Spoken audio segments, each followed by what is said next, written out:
Of the African History Network, host of the African History Network show. I'm a talk show host, researcher, lecturer, writer, and historian. It is Wednesday, October 12th, 2022, and we are live. Hope everybody's doing well. Share this broadcast on your social media platforms. Invite your friends to tune in as well. So I wanted to talk about this topic here because I'm getting ready to teach my online class, Ancient Kemet, the Moors, and the Ma'afa, Understanding the Transatlantic Slave Trade, what they didn't teach you in school. And I wanted to talk about this article that we've talked about before, but this deals with five myths about slavery.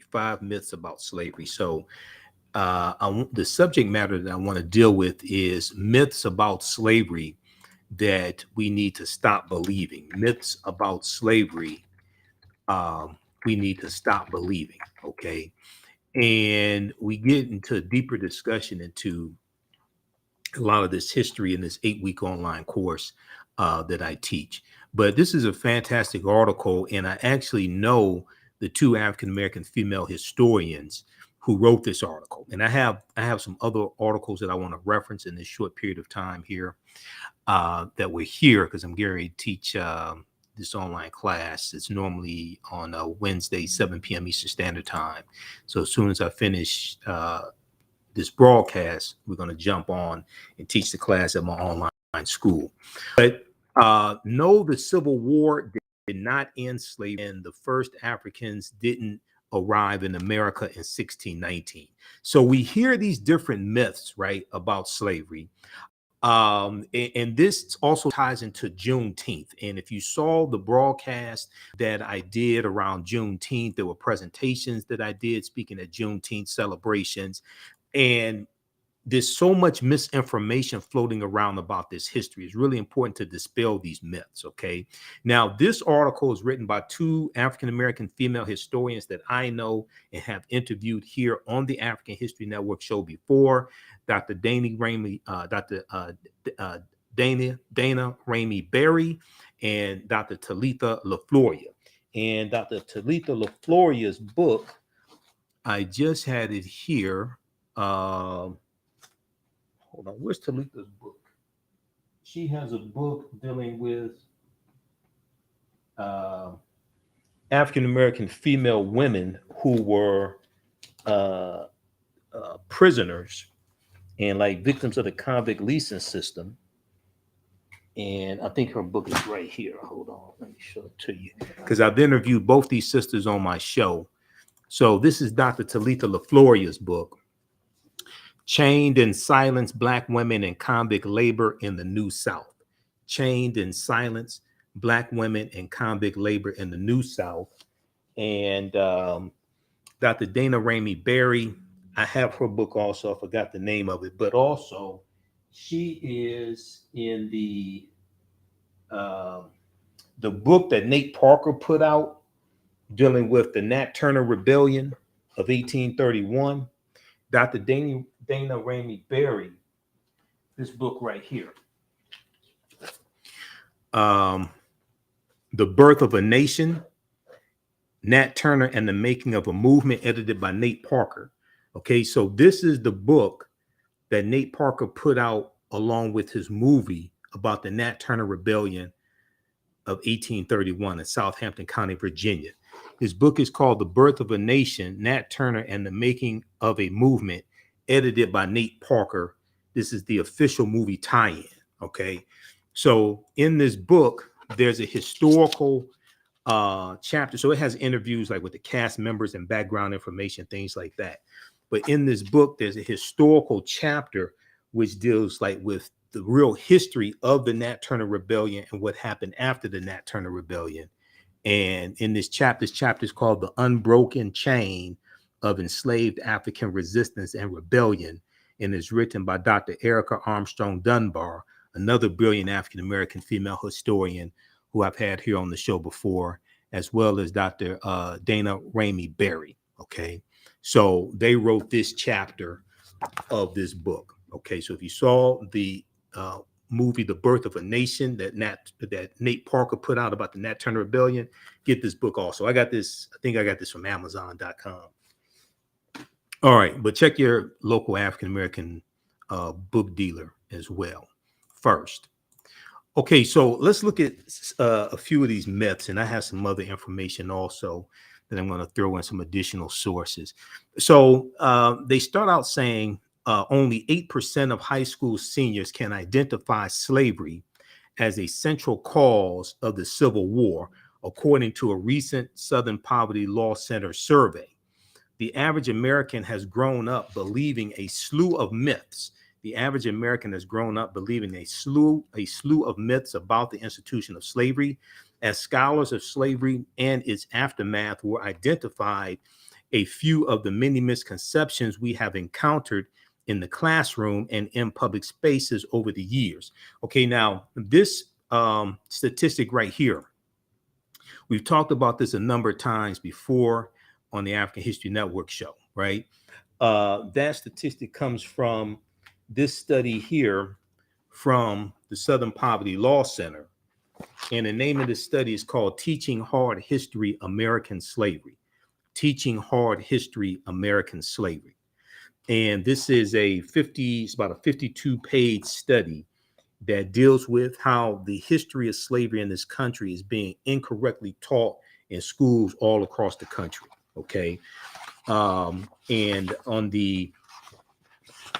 we look here at it, on the advisory board that helped put this together is Dr. Hassan Kwame Jeffries, who's a nephew of one of my teachers, Dr. Leonard Jeffries. And he is a associate professor of history at the Ohio State University and chair of the Teaching Hard History Advisory Board, Dr. Hassan Kwame Jeffries. And we've had him here on the African History Network show before as well. Okay, so he was the chair of the advisory board that put together this study. Now you can get this study from SPLC.org, southernpovertylawcenter.org, SPLC.org, and you can download it. I took it to a printer and got it printed up. It's called Teaching Hard History, American Slavery. Okay. All right. So let's go back to this article.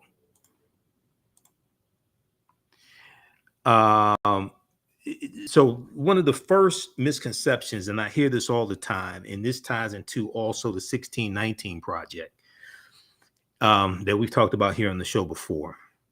The first Africans came to America in 1619.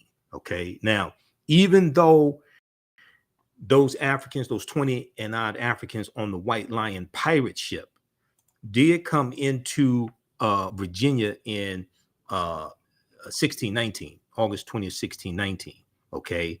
And it come into Point Comfort. That did happen. But Africans were here tens of thousands of years before that. And then also Africans were here in 1526 when the Spanish brought them in 1526 in the area that's today South Carolina and Georgia. But if we look at the article here, it says U.S. history textbooks commonly introduce 1619, the year Africans arrived in America. This date has appeared in sources such as the Atlanta Journal-Constitution and the Associated Press, and it has become even more entrenched in the popular imagination thanks to the New York Times Magazine's 1619 project commemorating the anniversary of the 20 and odd Negroes who landed at Point Comfort 400 years ago. And then the class, so the 8-week online class that I teach is called Ancient Kemet, the Moors, and the Ma'afa, Understanding the Transatlantic Slave Trade, what they didn't teach you in school. And we teach that on now on Wednesday, 7 p.m. to 9 p.m. Eastern Standard Time. Okay. And in the class, we go deep into a lot of this misinformation that's been fed to us in news stories, that's been fed to us through in the educational system, etc. And this is one of the reasons why, even though there's misinformation with Juneteenth that's in like mainstream media, Juneteenth becoming a federal holiday is extremely important because that gives an opportunity to correct the misinformation on a national level to really correct the misinformation about this history, not just about Juneteenth, but Juneteenth is also directly connected to the history of slavery in this country. And it forces America to have a conversation, a national conversation about a history that Republicans are passing laws in their state legislatures, okay, to suppress the teaching of this history with these anti-critical race theory laws. Okay, so while this date is indeed significant to British arrival and settlement, Africans came to America well earlier. Now, she deals with these sisters. They talk about Juan Garrido, who comes into Florida with Juan Ponce de Leon in 1513, and Esteban or Estevanico in 1528 here in New Mexico. Okay, but we go back even before then, tens of thousands of years before that as well. Now, because of their mobility and influence among the Spanish conquistadors, historians offer differing interpretations on whether they were ever enslaved, but at some point, both men were considered free. Another example is Isabel de Olvera, Olvera, who was a free woman of African descent, who in the year 1600 went on an expedition to New Spain, a region comprising present-day New Mexico, Arizona, Florida, and other parts of North and South America. Okay, and other parts of North and South America. And we know that he's in Estevanico. We know he's in Mexico City. He's also in Florida as well. Florida. And we know that Florida is a Spanish word in reference to flowers, and it's going to be Juan Ponce de Leon that gives Florida its name. The Spanish conquistador Juan Ponce de Leon. Now, so Isabel de Olvera was a free woman of African descent who in 1600 went on an expedition to New Spain. This was a region comprising present-day New Mexico, Arizona, Florida, and other parts of North and South America, called New Spain. Okay, and we know that Arizona,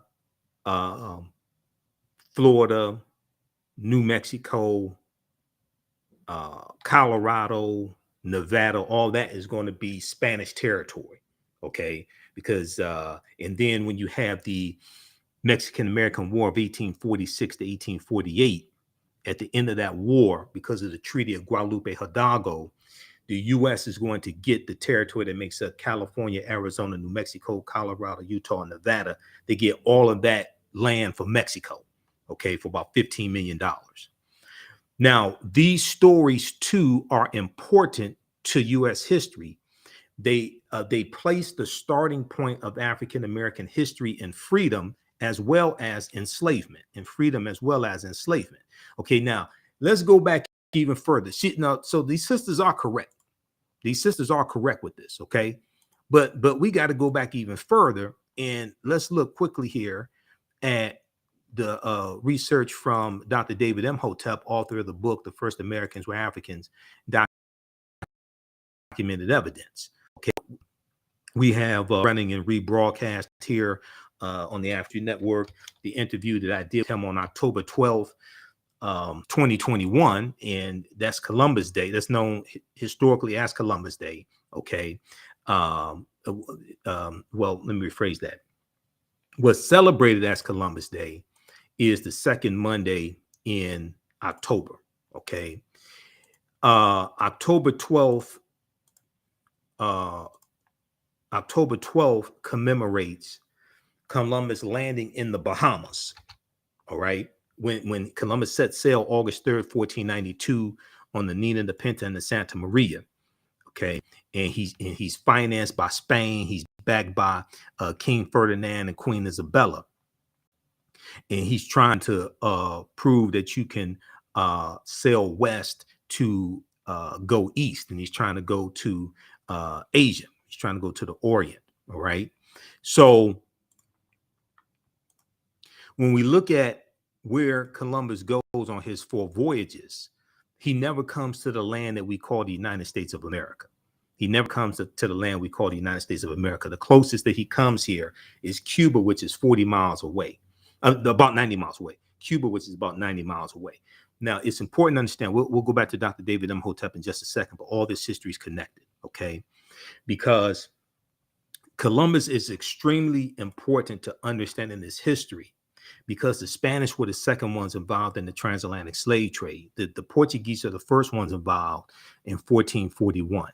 The Spanish are right behind them. Great Britain doesn't get involved until 1562 with Sir John Hawkins. All right. And then we know these British colonies that become the United States of America, they're set up starting in 1607 with Virginia. Okay. So you got the transatlantic slave trade going over 100 years before, close to something like 150 years before that, right? Before 1607. So Columbus helps to lay the foundation of slavery, racism, capitalism, and the exploitation of indigenous people. But he never comes to the land we call the United States of America. All right. Columbus was convinced that he would find a new and lucrative sea route to the Orient by sailing west to find silk, tea, spices, gold, etc. This was big business in the 15th century, the 1400s. He intended to chart a western sea route to China, India, and the fabled gold and spice islands of Asia. Instead, he landed in the Bahamas, becoming the first European to explore the Americas since the Vikings set up colonies in Greenland and Newfoundland during the 10th century. Okay, so we pronounce it usually Newfoundland. Okay, especially I think probably like in Canada, because I live right near the Canadian border. I'm in downtown Detroit. I live right near the Canadian border.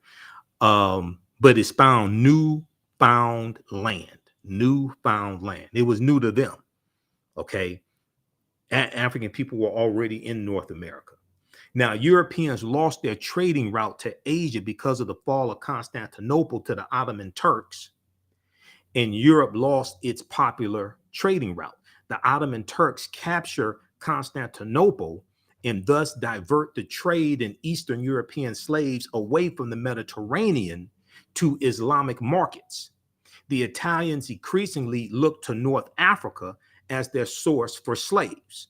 Okay, so this is around 1453 Common Era, and Columbus never found that sea route, that direct water route going west to east that he was looking for. Okay, he never found it.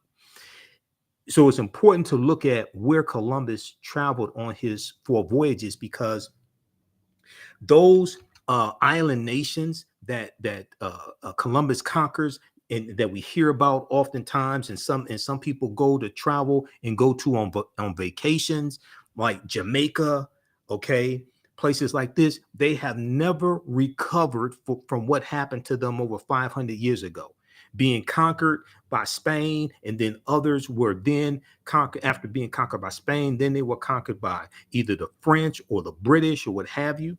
Okay, so you have Jamaica. Okay, Jamaica gets conquered by the British in that's about 1697, after Spain conquers Jamaica in 1494 under Columbus. Jamaica then becomes a colony of the British in 1697. Okay, we know about Haiti, which is on the island of Hispaniola. In Haiti, what the French call Saint Dominique, that was the western third of the island of Hispaniola. Okay, so the island of Hispaniola is conquered in basically means the Spanish island.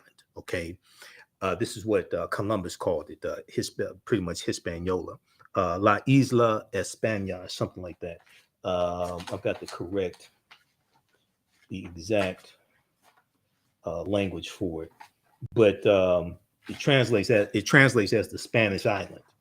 Okay, so what happens is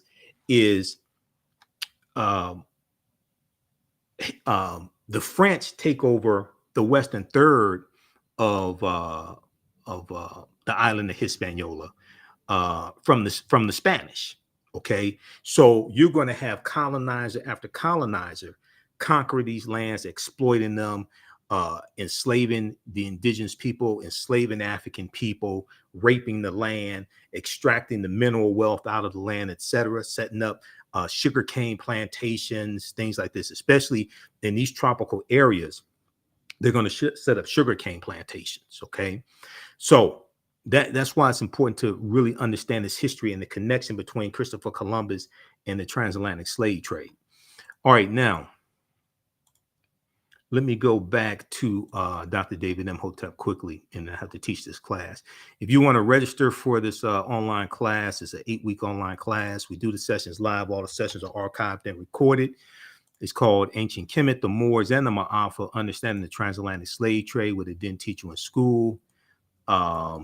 We'll post a link here. You can register here. We also have the information on the homepage of our website, TheAfricanHistoryNetwork.com, TheAfricanHistoryNetwork.com. We do the classes live.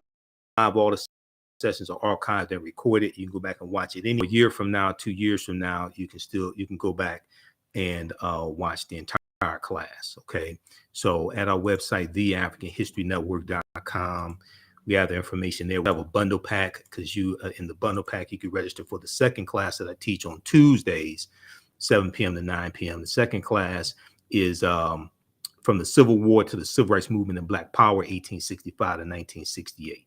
So we had a great class yesterday. Just click right here, register here to register. And on the bundle pack, we have the bundle pack also. The bundle pack is $130. That's an over $300 value. Click right here to register here for the bundle pack, where you get both classes and bonus content from me, bonus lectures, things like that from me as well. Okay, so Dr. David Imhotep, who's a friend of mine, I've interviewed him probably 13 times or so. His first book, The First Americans Who Africans Documented Evidence, came out in 2011. On page 14. Now, his book is backed up by 713 footnotes, okay, and is backed up by 7 peer-reviewed articles, which is the height of academia. But on page 14 of his book, he deals with a discovery made in Allendale County, South Carolina, in 2004 by Dr. Albert Goodyear, okay, and they found 13 different types of evidence that thoroughly document an African presence in this country going back at least 51,700 years. 13 different types of evidence, not 1 or 2 bones here or there. 13 different types of evidence that thoroughly document an African presence in this country that we call today the United States of America, or many Native Americans call Turtle Island, that dates back at least 51,700 years ago. They found artifacts, architecture, campsites, carvings, Egyptian writings, footprints in lava. They found genetic M174D haploid groups dealing with DNA and genetics. They found linguistics, paintings, skulls, skeletons, structures, and tools. They found 13 different types of evidence thoroughly documenting this evidence. And if you look at the article from Dr. Albert, look at the article about the discovery that Dr. Albert Goodyear made. This comes from ScienceDaily.com. Now, ScienceDaily.com is a scientific website. They have a lot of scientific discoveries, archaeological discoveries, things like that. The name of this article from November 18, 2004 is called New Evidence Puts Man in North America 50,000 Years Ago. New Evidence Puts Man in North America 50,000 years ago. And here's a picture of Dr. Albert Goodyear. Dr. Albert Goodyear, he's a white archaeologist from the University of South Carolina, and he is ahead of the mainstream archaeological establishment. And he is at odds with the mainstream archaeological establishment, showing that humans, Homo sapiens, were here in this land we call the United States of America tens of thousands of years before mainstream archaeology says they were. which was the Clovis culture discovery that goes back about 13,000, 14,000 years ago, that was found in New Mexico. And they say these were Native Americans, and this is the oldest evidence of humans here in this country. No, African people were here tens of thousands of years before that. Now, the summary, this is the summary of the article from ScienceDaily.com. Radiocarbon tests of carbonized plant remains where Africans, where artifacts were unearthed last May. So it'd be May 2004, last May, along the Savannah River in Allendale County by University of South Carolina archaeologist Dr. Albert Goodyear, indicate that the sediments containing these artifacts are at least 50,000 years old, meaning that humans inhabited North America long before the last ice age, meaning that humans inhabited North America long before the last ice age. Well, who were these humans? Okay, they weren't Europeans, they weren't Asians. Who were these humans? Okay, they were the African people have the oldest DNA on the planet. And these humans that they're talking about, these were the Khoisan. Okay, the Khoisan are the short-statured Africans who come from Southern Africa. And an October 2012 genetic study published in Science magazine found that the Khoisan in Southern Africa are the oldest ethnic group of modern humans, with their ancestral line originating about 100,000 years ago. The Khoisan, formerly called by the derogatory term Bushmen, are genetically unique, and no other currently known population had separated so early from our common modern human ancestor, according to the report. Now, here are two Khoisan women. These are the short-statured Africans. The Khoisan live mainly in Southern Africa in territories spanning Botswana, Namibia, Angola, Zambia, Zimbabwe, and South Africa. They are largely divided into two groups, hunters and gatherers, known as the Sans people, S-A-N-S, and keepers of the livestock, known as the Khoi Khoi people. The Khoisan language includes the distinctive click sounds, that are not found in the languages of their neighbors. Okay, if you read the article from AtlantaBlackStar.com, 5 ethnic groups that prove the first humans were Black, they talk about the Khoisan in there.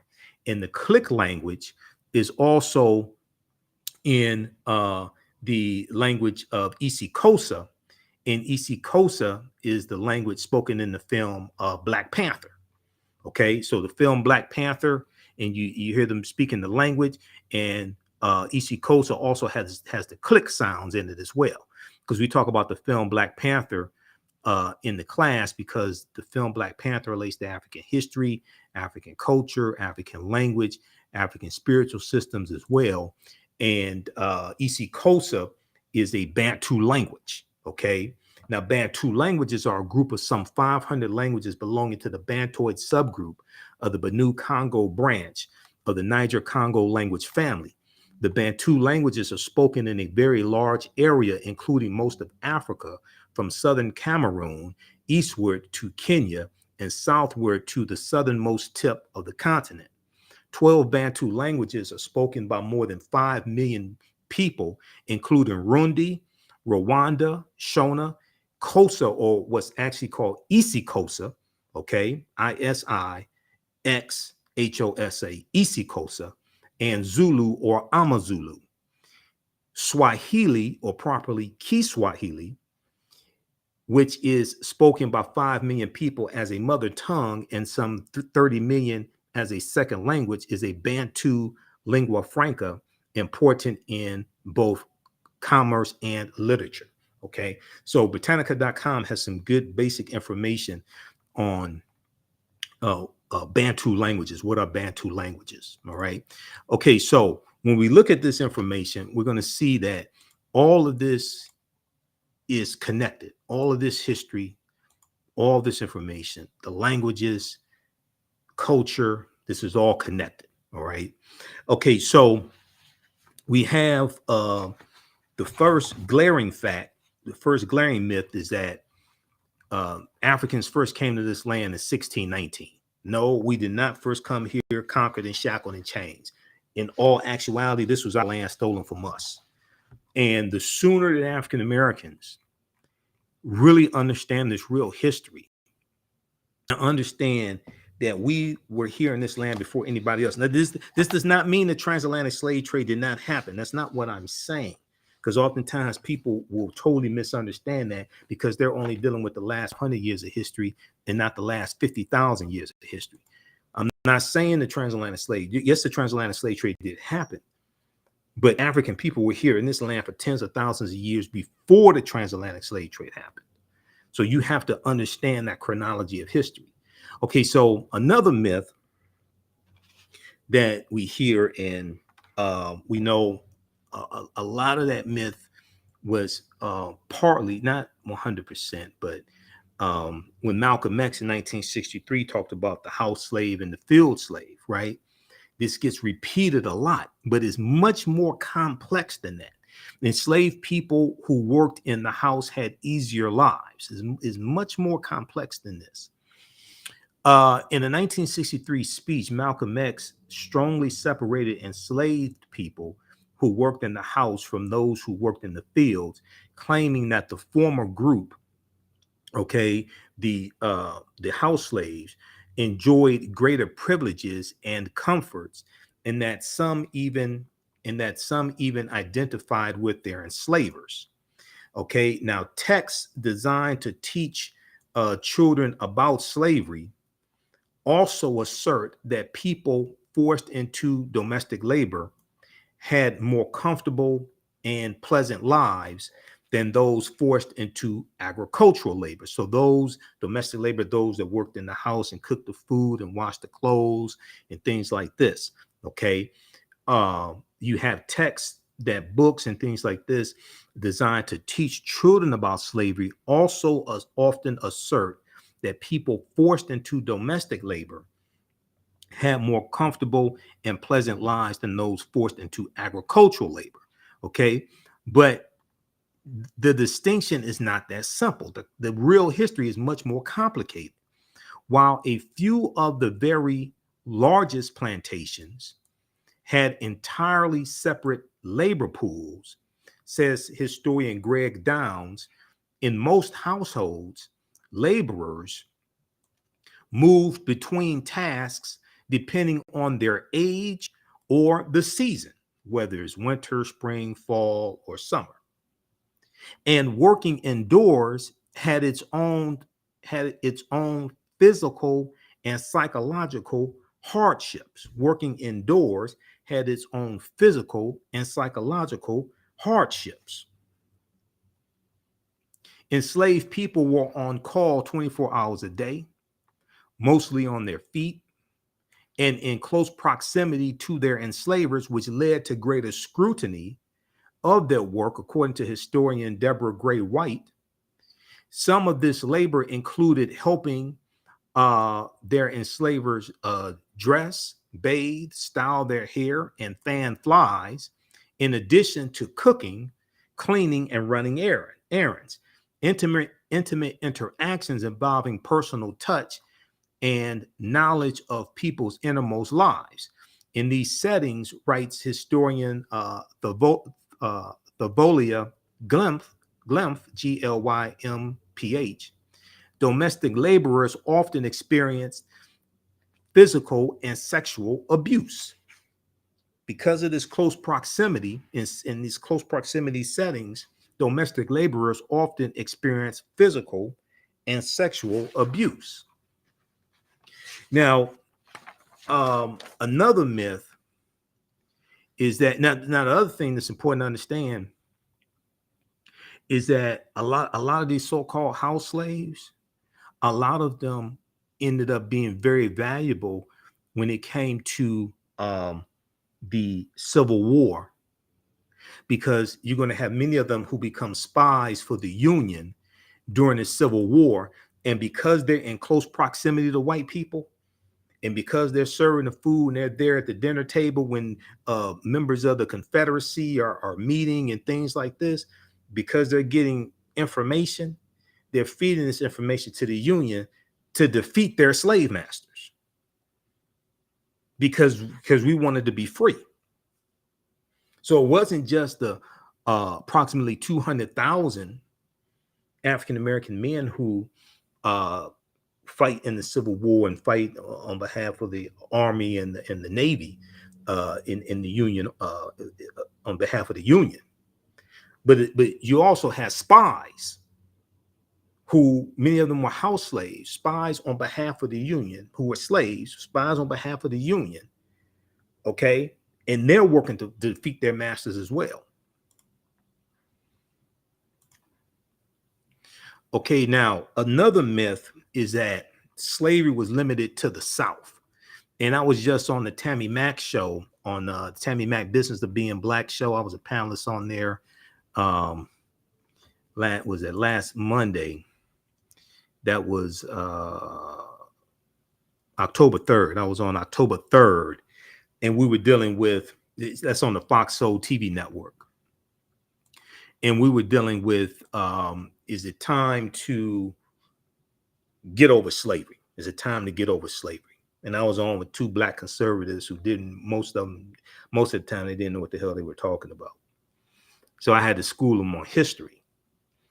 And America has never confronted for a sustained period of time, really, its history of slavery and legacy of slavery. You had some attempts during the Reconstruction era, but Reconstruction only lasted about 12 years. And then it came to an end because of the Compromise of 1877.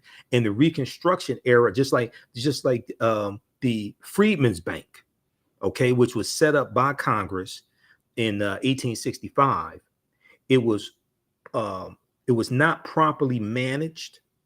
There was corruption regarding the Freedmen's Bank, and towards the end, Frederick Douglass is going to be put in charge of the Freedmen's Bank.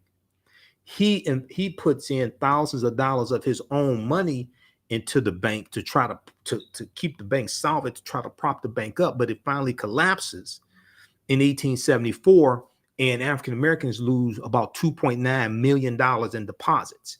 Okay, in 1874 dollars, 2.9 million. I have no idea what that is today. All right, and this was a bank that was created by the federal government so African Americans could deposit their money into the bank that they're earning from working and things like this, deposit into the bank, create savings, etc.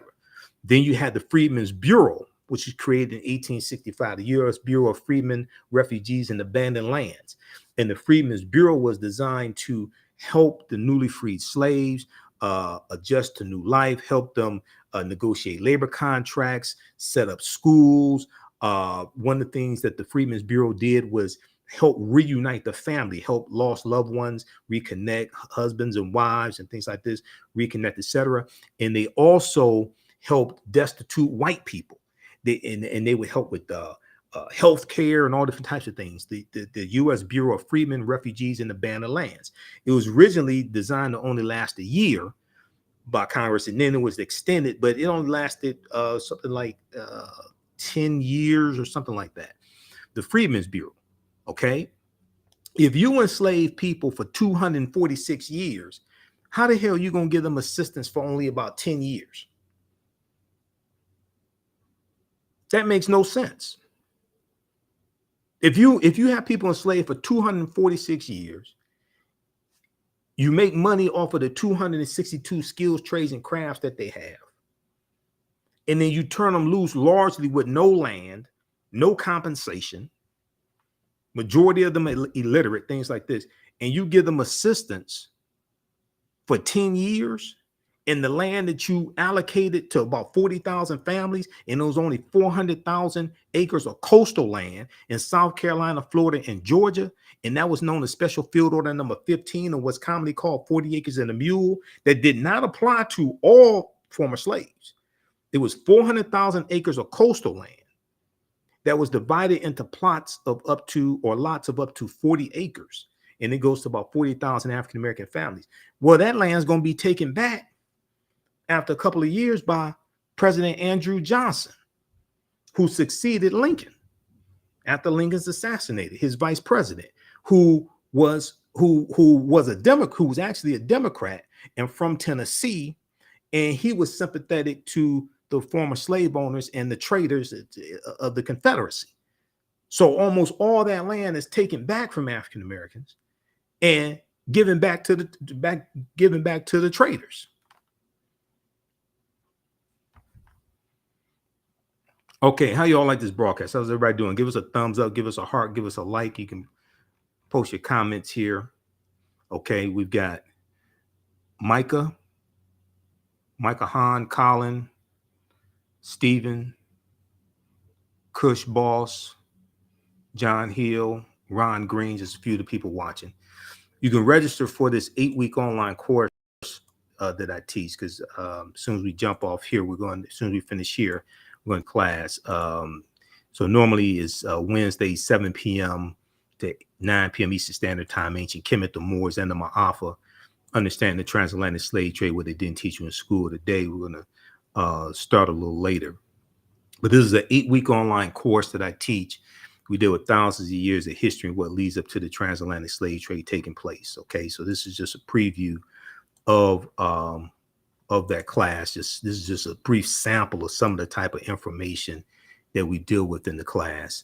And you can. We also have the information on the homepage of our website, TheAfricanHistoryNetwork.com, TheAfricanHistoryNetwork.com, and also you can click on courses on the menu. Click on courses, and we have the information there as well. Okay, so you scroll down the homepage of our website. We have it here with the classes. Classes on sale $80, regularly $130. We do the sessions live. All the sessions are archived and recorded. You can watch on demand. You don't have to be present in class. And even after the course is over with, you can go back and watch the entire class. Okay, and we have the bundle pack of both classes here, because the second class that I teach on Tuesdays is from the Civil War to the Civil Rights Movement and Black Power, 1865 to 1968. Okay, let's continue here. I want to go back to this article from the Washington Post. And for those just joining us, we're dealing with myths about slavery we need to stop believing. Myths about slavery we need to stop believing. So this is a big one here. And this kind of came up when I was on the Tammy Mack show, because one of the black conservatives, who was this ultra MAGA guy, big black Trump supporter, just dumb as hell, to be honest with you. He said the Emancipation Proclamation freed 90% of the slaves in the country. No, it didn't. The Emancipation Proclamation, number one, was a military strategy to bring the South back into the Union. Number two, the South has seceded from the Union and set up their own government, okay, known as the Confederacy, the United States, the Confederate States of America. And the U.S. had no authority to dictate to them anything. The U.S. had no authority to free their slaves. So what happens is Maryland, and when you actually read the Emancipation Proclamation, Maryland, Missouri, Kentucky, and Delaware were exempt because they were border states. Maryland did not end slavery until November 1st, 1864, which is almost 2 years after the Emancipation Proclamation. But another myth about slavery is that slavery was limited to the South. No, it was not. At one point, all of the 13 colonies had slavery. Now, when people think about slavery in the United States, they often picture large cotton plantations in the deep South. They often picture large cotton plantations in the deep South.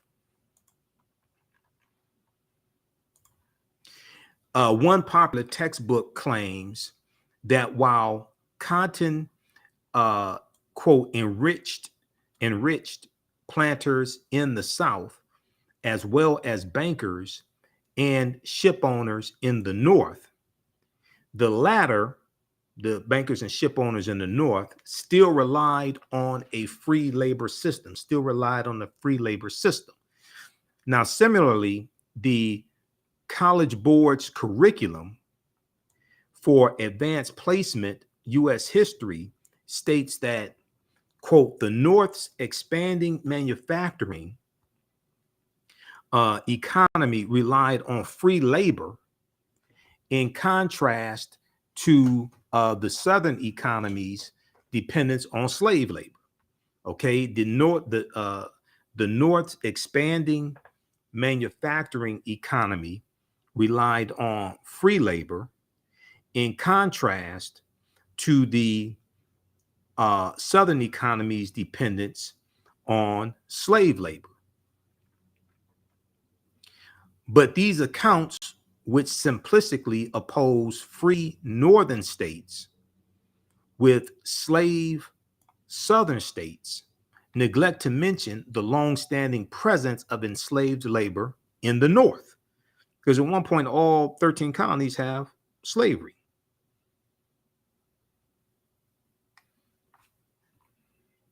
Slavery touched nearly every corner of this country. Northern communities supported and benefited from Southern slavery through the shipbuilding, textile, and shoemaking industries. The shipbuilding, textiles, and shoemaking industries. In Rhode Island alone, traders shipped more than 100,000 African captives to the Caribbean and American colonies, according to People Not Property, an online documentary. Plantations along the Connecticut, Delaware, and Hudson rivers relied on enslaved African workers to produce wheat and process it into flour. Okay, to produce wheat and process it into flour. Slavery was widespread at universities. The Maryland Jesuits, who founded and ran Georgetown University, sold enslaved laborers to pay off debts, to keep the school in operation. So that information came out a few years ago. We talked about that on the African History Network when that news became public. And early presidents of Harvard University brought enslaved labor to work on campus. Enslaved African laborers built the structure in Lower Manhattan for which Wall Street is named. Okay, so and when you look at just for quick reference here, if we look at this article here from the BBC,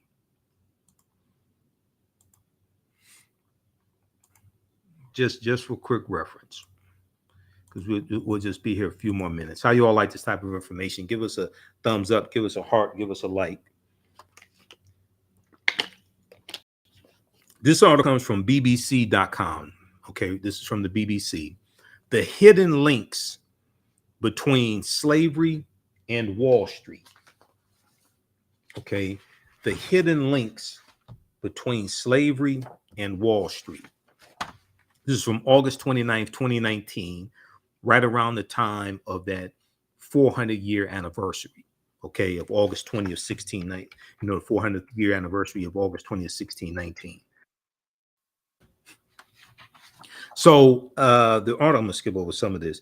Let's go down to by some estimates. By some estimates, New York received 40% of U.S. cotton revenue. New York received 40% of U.S. cotton revenue through money its financial firms, shipping businesses, and insurance companies earned. Okay, but scholars differ on just how direct a line can be drawn between slavery and modern economic practices in the United States. Let me see here. Slavery thrived under colonial. Okay, so people in non-slave areas, Britain and free United States, routinely did business with slave owners and slave commerce, says Gavin Wright, professor emeritus of economic history at Stanford University. But he says the uniqueness of slavery's economic contribution has been exaggerated by some.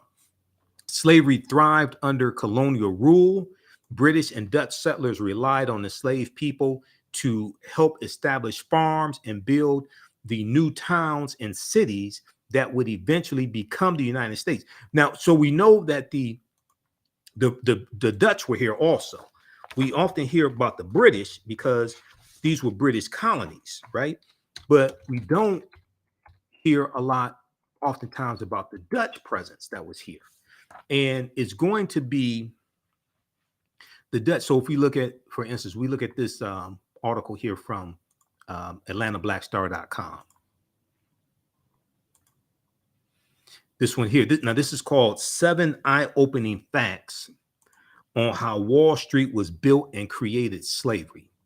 7 eye-opening facts on how Wall Street was built and created slavery. This is from December 30th, 2014. And this is some of the type of information we deal with in the class, but we just deal with a lot more history than this. Okay. That's why it's 8 weeks and we deal with thousands of years of history. If we just look here at fact number 1, enslaved Africans actually built the wall that gave Wall Street its name. Enslaved Africans actually built the wall that gave Wall Street its name. And let me see if I can zoom in on this. Okay, let's increase the size of this. Okay, now New York City was a Dutch settlement known as New Amsterdam. New Amsterdam in the Dutch colonial province called New Netherland during much of the 17th century or the 1600s. Now, through the Dutch West India Company, because the Europeans are organizing themselves into slave trading companies that are financed by banks, financed by wealthy people, financed by royalty, etc. So you have the Dutch East India Company, the Dutch West India Company, the Brandenburg Company, etc. But through the Dutch West India Company, the Dutch utilized the labor of enslaved Africans who were first brought to the colony around 1627. The enslaved Africans built the wall that gives Wall Street its name. The enslaved Africans built the wall that gave Wall Street its name, forming the northern boundary of the colony that warded off resisting natives who wanted their land back. Okay. Now, so from its creation, the wall was a hedge ensuring the survival of whites and white supremacy. This is where Wall Street gets its name from. And then we know that you had slave auctions there on Wall Street also. Okay. Wall Street initially was the site of slave auctions. Slavery became the backbone of New York's economic prosperity in the 1700s. To normalize this massive trade in human beings in 1711, New York officials established a slave market on Wall Street. Slave auctions were held at Wall Street. Slave auctions were held at Wall Street, selling enslaved Africans as property to traders wanting to buy them. Wall Street was also the marketplace where owners could hire out their enslaved Africans by the day or week. Okay, so check out this piece here from AtlantaBlackStar.com, 7 eye-opening facts on how Wall Street was built and created via slavery. That's by Nick Ells for AtlantaBlackStar.com. Okay, now if we go back quickly, and then we'll get out of here in just a minute because I have to teach this class. I want to go back to the piece here from, what is this here? Let's go back to the article here from the BBC. Just a second here. From the BBC. So slavery thrived under colonial rule. British and Dutch settlers relied on enslaved people to help establish farms and build the new towns and cities that would eventually become the United States. Enslaved people were brought to work on cotton, sugar, and tobacco plantations. So the 5 major crops that you're going to see, because tobacco was king before cotton became king. Okay. Tobacco, I know we hear a lot about cotton, but cotton is going to become king even though they were producing cotton, but it's going to really become king after really right around 1793, and after it was 1794 when Eli Whitney creates the cotton gin, because what this is going to do is going to drastically reduce the labor costs of cotton and drastically increase the production of cotton, because the cotton gin was a device that picks the seeds out of cotton. Okay, and it was much more efficient than a human being picking the seeds out of cotton. Then in 1803, then in 1803, you have the Louisiana Purchase, okay, of 1803, which doubles the territory of the United States, and the U.S. gets 828,000 square miles of land for less than 5 cents an acre. Okay, and so they get this land from France, the Louisiana Purchase of 1803, and the U.S. is going to carve out about 15 states out of this territory that they get from France. And this is going to, even though they kept a balance between free states and slaveholding states, okay, what this did was this gave the U.S. more fertile land to grow crops, which then increased the need for more African slave labor. And France has to sell this land because Napoleon and France are almost going bankrupt fighting against the Haitians during the Haitian Revolution. So they sell this land here for $15 million to raise money. Okay, so the Louisiana Purchase of 1803 brought into the United States about 820,000 square miles of land of territory from France, thereby doubling the size of the young republic, the United States. What was known at the time as the Louisiana Territory stretched from the Mississippi River in the east to the Rocky Mountains in the west and the Gulf of Mexico in the south. In the south to the Canadian border in the north. Part or all of 15 states were eventually created.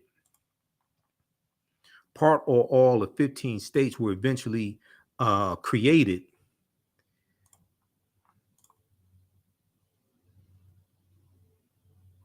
Hold on, let me go back here. Okay. Eventually created from the land deal, which is considered one of the most important achievements of Thomas Jefferson's presidency. Okay, and here's a map of the United States showing the Louisiana Territory. You see that in the middle of the nation. Okay, in green, 1803, we see that territory. Okay, now let me go back to this here. Okay, let's go back to this article here from the BBC. This article from the BBC deals with the hidden links between slavery and Wall Street. So enslaved African people were brought to work on the cotton, sugar, and tobacco plantations. The crops they grew were sent to Europe or to northern colonies. The crops they grew were sent to Europe or to northern colonies to be turned into finished products. Okay, so even after most of the northern states abolished slavery, they still benefit from slavery because you have a lot of the textile mills that are up north. So all of America is going to benefit from slavery and what Africans produce in the 262 skills, trades, and crafts that African people had in this country from 1619 to 1865. Now, those finished goods were used to fund trips to Africa to obtain more Africans and make them slaves who were then trafficked back to America. The triangular trade route was profitable for investors. Now, to raise the money to start, many future plantation owners turned to capital markets in London selling debt that was used to purchase boats, goods, and eventually African people. Okay, selling debt. They turned to capital markets in London, selling debt that was used to purchase boats, goods, ships, goods, and eventually African people. Okay, now, just for the sake of this, is just a couple parts that I want to look at here.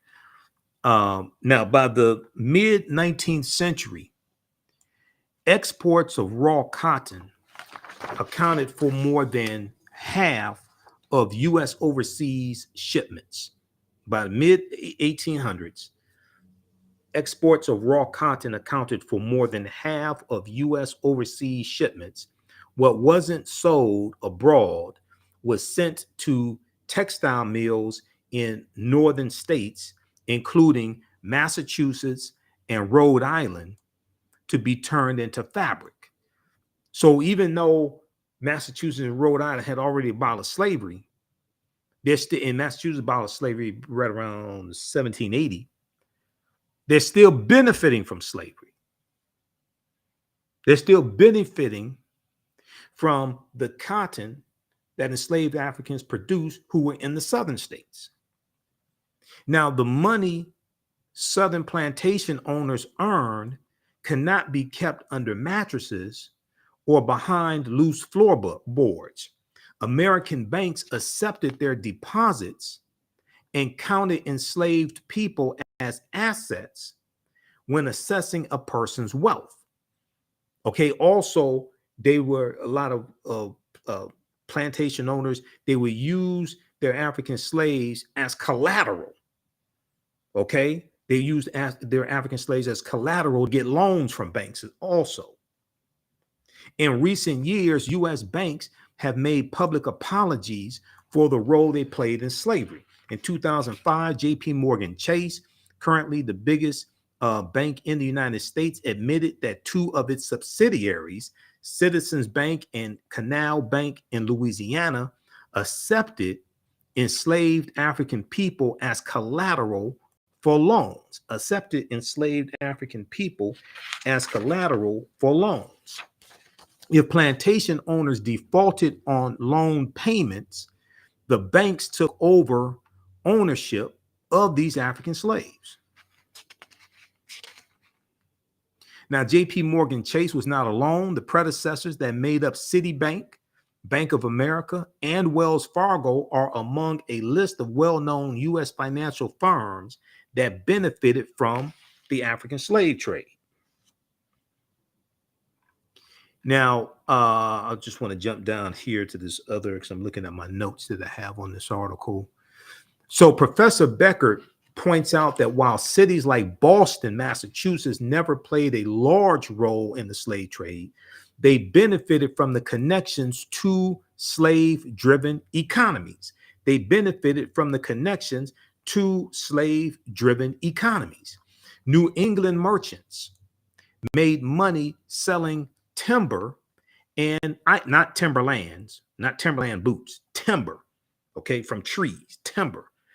New England merchants made money selling timber and ice to the South and to the Caribbean.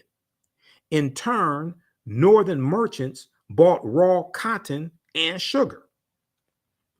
Because one of the things that, one of the myths is that, most of the slaves, they were just in the South.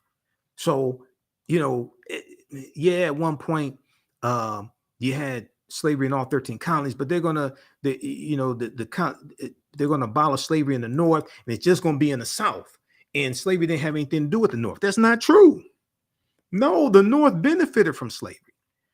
Okay, and then when we talked about the Emancipation Proclamation, because one of the Black conservatives that was on the Tammy Mack show, he said, when the Emancipation Proclamation was issued, 90% of the slaves were freed. No, they weren't.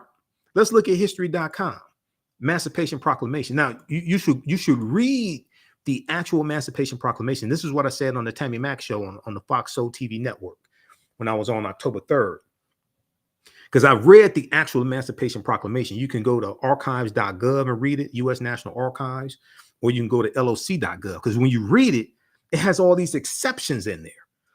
Like I said, Maryland, Missouri, Kentucky, and Delaware, these were border states that stayed loyal to the Union. They were allowed to keep their slaves, okay?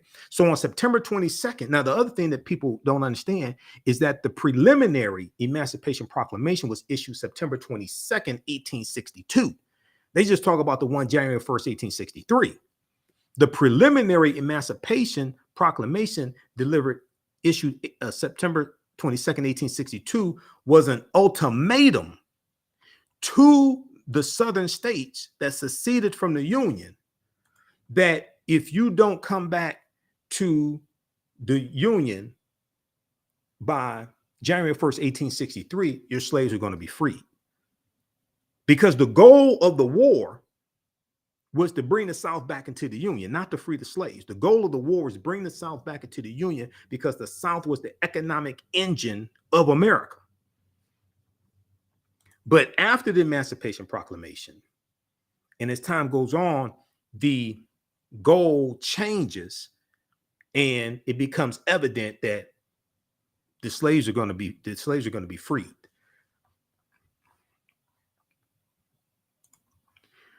So, which declared that as of January 1st, 1863, all enslaved people in the states currently engaged in rebellion against the Union shall be thenceforward and forever free. Okay. It only applied to the states in rebellion against the Union, also the territories in rebellion against the Union, the Emancipation Proclamation. Lincoln did not actually free all of the approximately 4 million men, women, and children held in slavery in the United States when he signed the formal Emancipation Proclamation the following January. The document, now this is the History Channel. Look at it. This is history.com. History.com is the official website of the History Channel. Okay, this article is this is by the editors of history.com. This is white people telling you that the Emancipation Proclamation did not free the slaves. The document applied only to enslaved people in the Confederacy and not to those in the border states that remained loyal to the Union. This is what I was saying. But at the same time, the Union has no authority to dictate to the Confederacy what to do, because they separated and set up their own government. And this is why you needed a 13th Amendment to the U.S. Constitution, ratified December 6, 1865, adopted December 18, 1865, to amend the U.S. Constitution, because the U.S. Constitution sanctioned and legalized slavery. Okay, so read this right here, because we talk about this a lot in my second class, from the Civil War to the Civil Rights Movement and Black Power, 1865 to 1968. We really don't. Okay, can you all hear me? You should be able to hear me. We really don't talk about the Emancipation Proclamation that much in ancient Kemet, the Moors, and the Ma'afa, understanding the transatlantic slave trade, what they didn't teach you in school. The only reason why is because we stopped right around 1800 or so with this class. And then with the second class that I teach, from the Civil War to the Civil Rights Movement and Black Power, 1865 to 1968, we teach that on Tuesdays. We focus in on that period of time, especially from 1865 to 1968, but we start in 1800, looking at the 1800 U.S. Census, and then looking at the Louisiana Purchase of 1803 and the Haitian Revolution, because those two events are connected. Those two events are directly related. Okay, how you all like this type of information? Let us know here on the thread of the broadcast. Are you learning anything? Let us know. Give us a thumbs up. Give us a heart. Give us a like on this broadcast. Okay, now if we go back to the article from the Washington Post, slavery touched nearly every corner of this country. Slavery touched nearly every corner of this country. Northern communities supported and benefited from Southern slavery through the shipbuilding, textile, and shoemaking industries. Okay, now if we look at the last fact here that they lay out, and there's more myths, but this is what we're gonna wrap up with here, because I teach this class. Women were not as involved in slave owning as men were. Women were not as involved in slave owning as men were. Okay, so the movie Gone with the Wind is part of this whole propaganda campaign known as the Lost Cause, which is a campaign of something like the last 150 years or so to really rewrite the history of slavery, show these images of happy slaves, and rewrite the history, whereas the secession from the Union and the Confederacy, it wasn't about maintaining slavery, it's about states' rights. And a lot of these movies like to show the happy slaves, things like this. This is something that Gone with the Wind does. The 1939 blockbuster Gone with the Wind cemented the myth of the essentially innocent Southern belle, Scarlett O'Hara, who only passively benefited from slavery. Throughout the 1970s and 80s, historians who studied female slave holders tended to portray them as ambivalent about a role inherited from their fathers or husbands, making the best of a situation over which they had no control.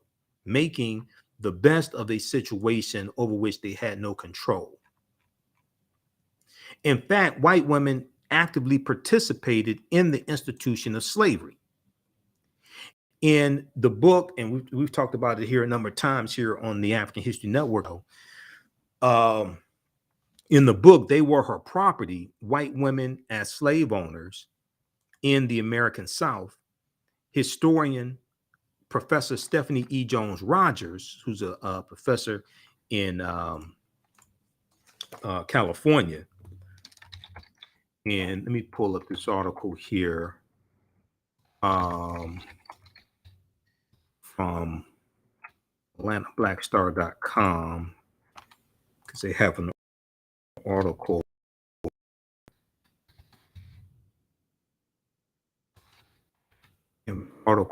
about her. I think that's when I first found out about her.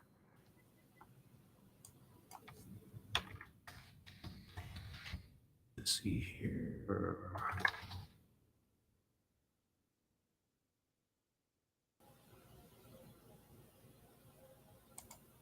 Okay, so this article from Atlanta, research by female professor reveals startling truth: the white and a slave owner.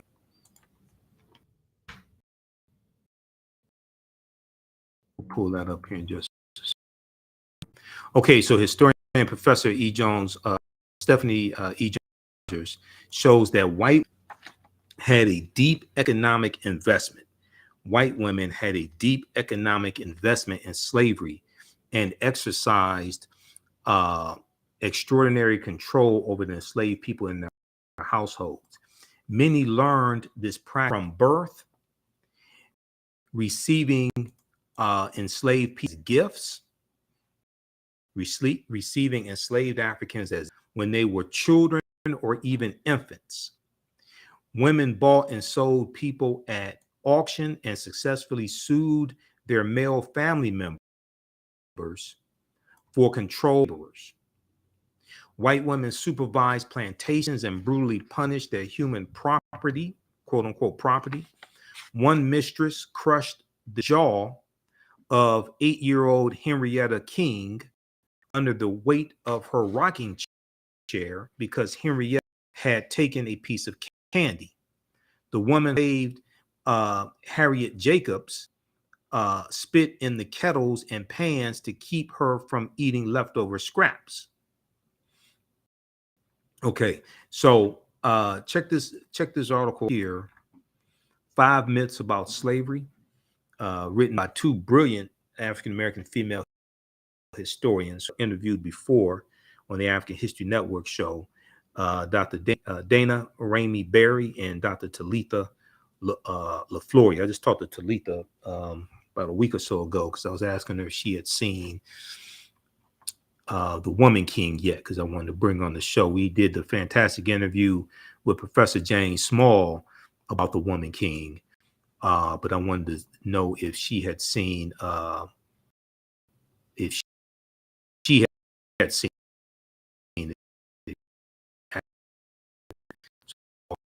Okay. And then this article here, hold on, I got to refresh. Let me see. Can y'all hear me okay? Let me refresh the screen just 1 second here. How am I coming through? Can y'all hear me testing here? Okay, let me refresh the screen right quick because it's okay, it looks like it's cleared up. Just a second, let me refresh the screen. Stand by.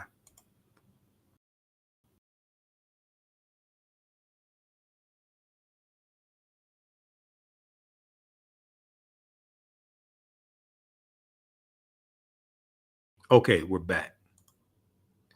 All right. So I'm gonna post a link again here. You can register for this 8-week online class that I teach on normally on Wednesdays, 7 p.m. to 9 p.m. Eastern Standard Time. We're running behind schedule today, so as soon as I end this broadcast, I'm about to teach the class. So you can join us at our online school.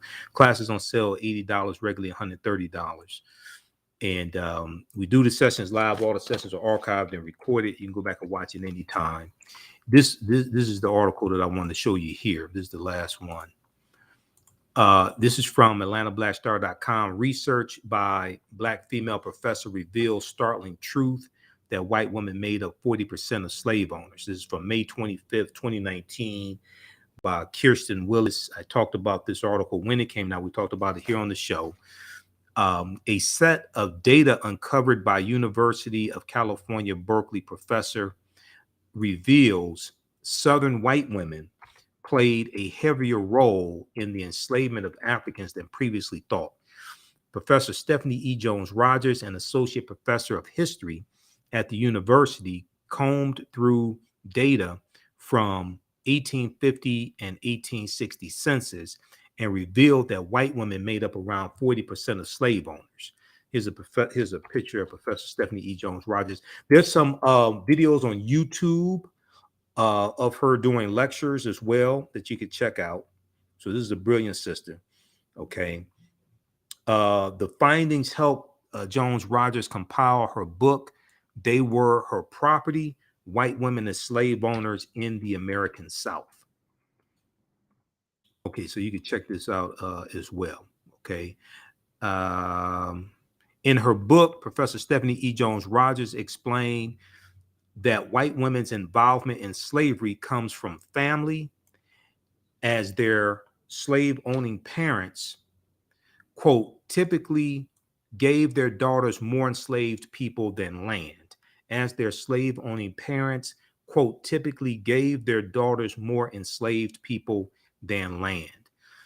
And history.com has information, the official website of the History Channel, what this means, because she's quoted by the History Channel also. Okay. What this means is that their very identities as white Southern women are tied to the actual or the possible ownership of other people. Professor Stephanie E. Jones Rogers said, according to history.com.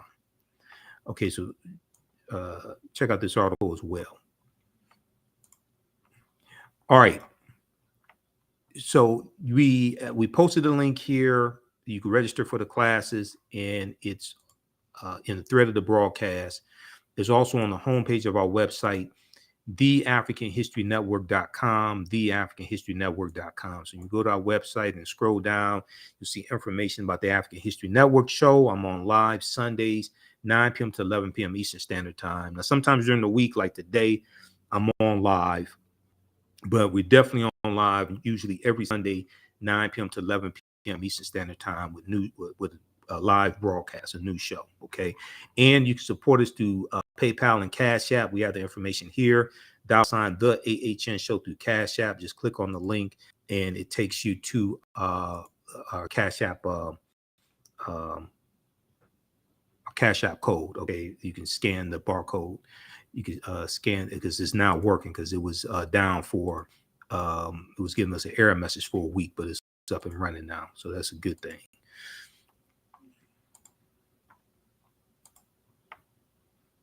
All right. So we have the information here. You scroll down. We have the interview I did with Professor James Small dealing with the Woman King and the real history of the West African kingdom of Dahomey. That's on YouTube because the original interview that's been viewed over 50,000 times on YouTube. And then you come down. So we have the information here for the bundle pack of classes. You get both classes on sale for $130. That's an over $300 value because there's bonus content that you get from me and bonus lectures in digital format. If you've taken any of my online classes in the past, you can email us at TheAHNShow@theAfricanHistoryNetwork.com or email us through the website. Just click on Contact the African History Network on the menu and email us, and you'll get a 50% discount on the bundle pack if you've taken any of my online classes in the past. I've been teaching ancient Kemet, the Moors, and the Ma'afa, understanding transatlantic slave trade since 2017. So I created both of these curriculums, pulled together all the content. So click right here for register here for the bundle, or if you just want to register for one class, click here, register here, and take you to the next page, and then click on enroll. You can do debit card, credit card, PayPal, Cash App, what have you. Okay, so we'll get you taken care of. All right, we'll post the link here as well. So how do you all like this type of information? Did you all learn anything? Let me know here on the thread of the broadcast. And I got to get out of here because we have to teach this class now. So the classes are Tuesdays and Wednesdays, normally 7 p.m. to 9 p.m. Eastern Standard Time.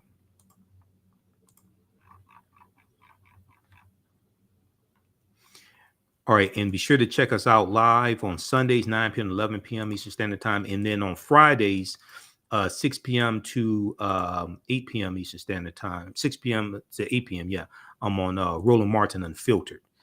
As well, I'm a panelist each Friday on Roland Martin Unfiltered. So download the Black Star Media app. You can watch there or on Roland's Facebook and YouTube channels. Roland S. Martin on Facebook and YouTube. Okay, so hopefully you learned a lot today, and hope to see you in class as well. Remember, right knowledge corrects wrong behaviors, not over till we win. Wakanda forever, and we'll talk to you next time. Peace.